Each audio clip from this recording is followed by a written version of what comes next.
Masaya at mapagpalang buhay sa bawat isa sa atin. Welcome po sa ating quiet time at sumaatin nawa ang biyaya ng kapayapaan ng ating Panginoon. Basahin po natin Awit 100 verse 5. Napakabuti ni Yahweh, pag-ibig niya'y walang hanggan, pag-ibig niya ay tunay, laging tapat kailanman. Ang Diyos ay pag-ibig.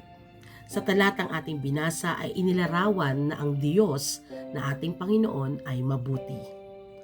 Kasunod nito ay ang pag-ibig, paglalarawan sa pag-ibig ng Diyos na hindi nagmamaliw, pag-ibig ng Diyos na tunay at tapat. Kasunod dito ang paglalarawan sa pag-ibig, pag-ibig na walang hanggan, pag-ibig na tunay at tapat kailanman. Tunay na ang pag-ibig ay ang ating Panginoon. Ang Panginoon na hindi nagbabago sa kanyang pangako. Ang Panginoon na patuloy na ipinapadama sa atin ang kanyang pag-ibig. Ang pag-ibig na nananatili, nananahan, pag-ibig na tunay, pag-ibig na tapat, na kapag ating tinanggap, na kapag ating naranasan, ating nadama, ito ay sa pamamagitan ng pananampalataya. Parang sa mga couples, sa mga mag-asawa, sa mga mag-boyfriend o mag-girlfriend, hindi naman madadama yung pag-ibig kung walang relasyon, kung walang pagtatapat sa bawat isa. Hindi madadama yung pag-ibig kung walang katapatan o yung tinatawag na loyalty. Gayun din naman sa ating pakikipag-ugnayan sa Panginoon, nadarama natin yung pag-ibig ng Diyos at naipapadama natin ang pag-ibig natin sa Panginoon dahil sa pananampalataya. Bakit pa tayo magpupuri sa Diyos na hindi natin nakikita? Bakit pa tayo maghahandog sa Diyos na hindi naman natin nahahawakan? Bakit tayo mag-aalay ng pagsamba? Maglilingkod sa Diyos na hindi natin nakikita.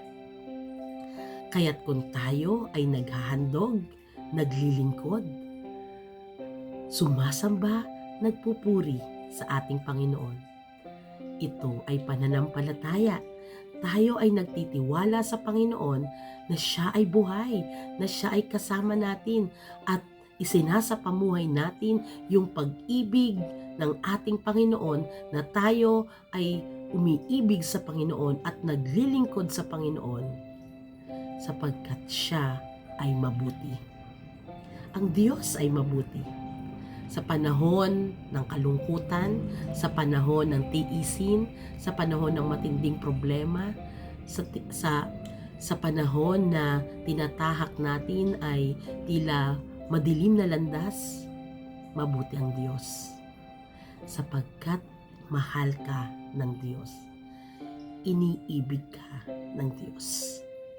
Kaya sa araw-araw ng ating buhay ay magkaroon tayo ng inspirasyon na nagmumula sa Panginoon, na ang kabutihan at katapatan ng Diyos sa kanyang pag-ibig na ipinapadama sa atin ay mahayag sa ating mga ginagawa, sa ating pakikipag-ugnayan, sa ating pakikisalamuha, sa ating pagsasalita, sa ating paglilingkod, nang sa gayon ito ay maging instrumento at pagkakataon upang tayo ay makapag-disipulo. At sa anumang sitwasyon ng ating buhay, sa anumang kalagayan ng bawat sambahayan, sa panahon na tayo ay dumadaan sa matinding karamdaman, ang iglesia ay dumadaan sa pagsubok, ang Diyos ay mabuti.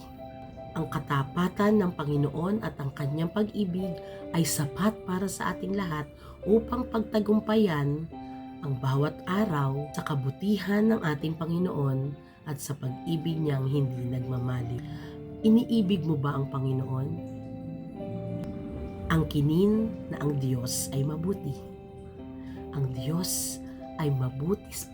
Ang Diyos ay mabuti sa iyong buhay sapagkat ang pag-ibig niya para sa iyo ay hindi nagbabago. Ang pag-ibig ng Diyos para sa iyo ay tapat at tunay kailanman. Ay manalangin. Diyos na dakila sa lahat, Diyos ng pag-ibig, Diyos na tapat. Purihin ka at dakilain ka. Luwalhatiin ka. Puspusin mo ng iyong pag-ibig ang aming mga puso. At nawa patibayin niyo po ang aming pananampalataya upang higit kaming mapalapit sa inyo at hindi kami mahiwalay sa iyo. Panginoon, gamitin mo ang aming buhay upang maging kalakasan ng aming kapwa. Makahikayat kami ng aming kapwa. Sapagkat sa kalagayan po ng buhay ngayon, maraming tao ang may problema, maraming taong nalulungkot, maraming taong nag-struggle. Pero Lord, bilang mga lingkod mo, bilang inyong mga tagasunod, bilang inyong mga anak, Panginoon, gamitin mo kaming instrumento ng iyong mabuting kalooban. Maipadama namin ang pag-ibig mo sa aming kapwa, kaya't punuin mo rin ng pag-ibig ang aming mga puso.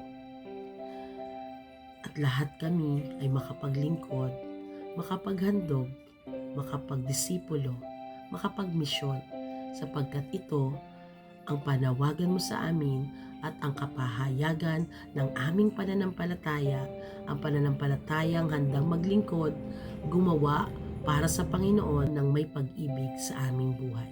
At kami ay naririto, O Diyos, nagpapakumbaba, iniaalay ang aming buhay sa inyo. Tanggapin niyo po at pagingdapatin kami at gawin kaming mabuting lingkod sa inyong kapangyarihan. Purihin ka, O Diyos, ang aming dalangin sa tanging pangalan lamang ni Jesus. Amen at Amen. Laging damahin sa iyong puso ang pag-ibig ng Diyos ay hindi nagmamaliw. God bless everyone.